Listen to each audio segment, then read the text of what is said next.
Bonjour, dans cette vidéo, on va parler des croisements de Mendel. Bien entendu, comme les vidéos précédentes, je vous rappelle que ces vidéos ne sont en aucun cas des substituts ni de cours ni de TD. Précisément dans cette vidéo, en fait, je vous expliquerai quelles sont les questions que vous devez vous poser face à un exercice. Lorsque vous avez un exercice des croisements, vous devez toujours vous poser les questions ci-dessous. Alors, la génétique mendélienne. Comment aborder un exercice? On se pose les questions suivantes. D'abord, combien de gènes sont inclus dans ce croisement? Est-ce qu'on est dans un monohybridisme, dans un dihybridisme, un trihybridisme ou autre? Donc, premièrement, toujours essayer d'identifier les caractères ou bien les gènes.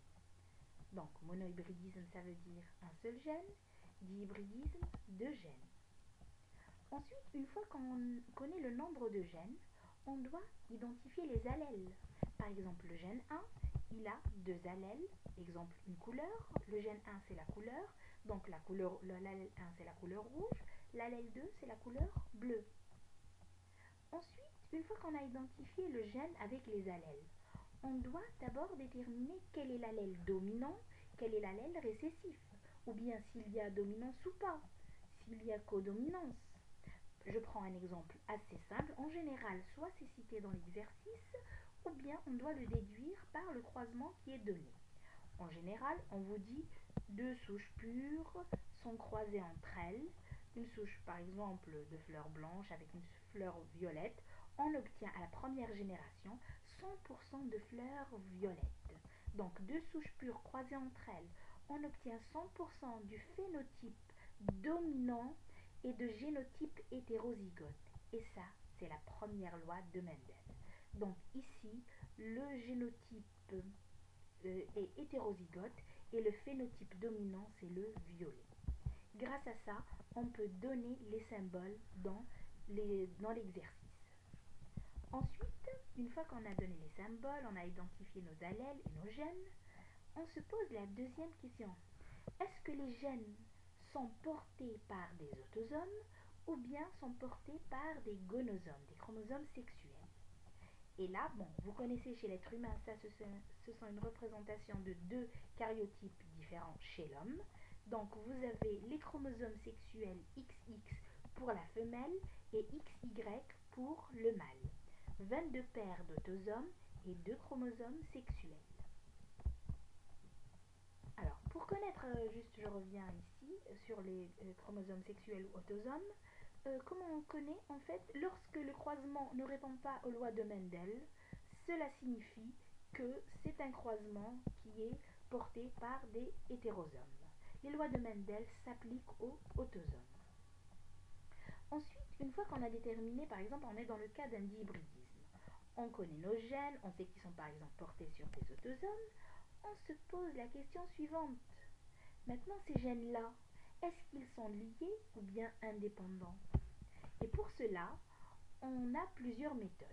La première, on croise par exemple, si on a dans le croisement de deux doubles hétérozygotes, grand A petit a, grand B petit b, avec un grand A petit a, grand B petit b, et qu'on obtient à la génération suivante les proportions de 9 16e, 3 16e, 3 16e, 1 16e. Alors, vous devez calculer les fréquences de la génération suivante. On vous les donne généralement en individus et à vous de convertir ça en fréquences. Bon, et on compare à 9 16e. Alors, comment comparer à 9 16e? 9 16e, c'est 0,56, 3 16e, 0,18, 0,18, 0,06. Donc, si les fréquences que vous avez calculées correspondent à ces fréquences-là lorsqu'on croise deux doubles hétérozygotes, cela signifie que les gènes sont indépendants. Et donc, c'est la troisième loi de Mendel. Ça veut dire qu'ils sont portés sur des chromosomes, une paire de chromosomes homologues différentes. Donc, le premier gène sur une paire de chromosomes et le deuxième gène sur une autre paire de chromosomes différentes. Donc, ce sont des chromosomes indépendants. Ou bien, alors, si par exemple, on vous donne dans l'exercice, on vous donne la fréquence d'un individu inconnu, il forme des gamètes et la fréquence des gamètes, elle est 0,25, 0,25, 0,25, 0,25. Cela signifie que les gènes sont indépendants. Par contre, si c'est différent de 0,25, ça veut dire que les gènes y sont liés. Et donc, le gamète de type parent, vous obtiendrez des gamètes de type parental et des gamètes de type recombiné. Et grâce aux gamètes de type recombiné, justement, qui va être, on va dire, nettement inférieur à la fréquence des gamètes de type parental. Et on pourra donc calculer la distance entre le gène A et B, qui est 2 fois la fréquence du gamète recombiné fois 100. Et l'unité, ça va être en centimorgans. On a une autre méthode, par exemple, pour savoir si les gènes sont liés ou indépendants. On procède à un test cross. Un test cross, c'est quoi? C'est le croisement entre un individu récessif avec l'individu inconnu. La fréquence des gamètes de l'individu inconnu, c'est ce qui va nous orienter. On avait dit si on obtient 0,25, 0,25, 0,25, ça veut dire que c'est indépendant. Si on obtient les fréquences des parentales supérieures aux fréquences des recombinés, ça veut dire que les gènes sont liés. Voilà.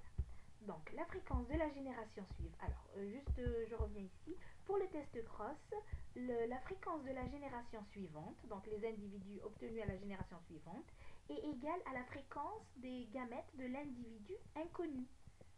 Voilà. Et donc, on pourra calculer la fréquence. Donc ça, c'est vraiment les questions que vous devez vous poser quand vous avez un exercice des croisements de Mendel.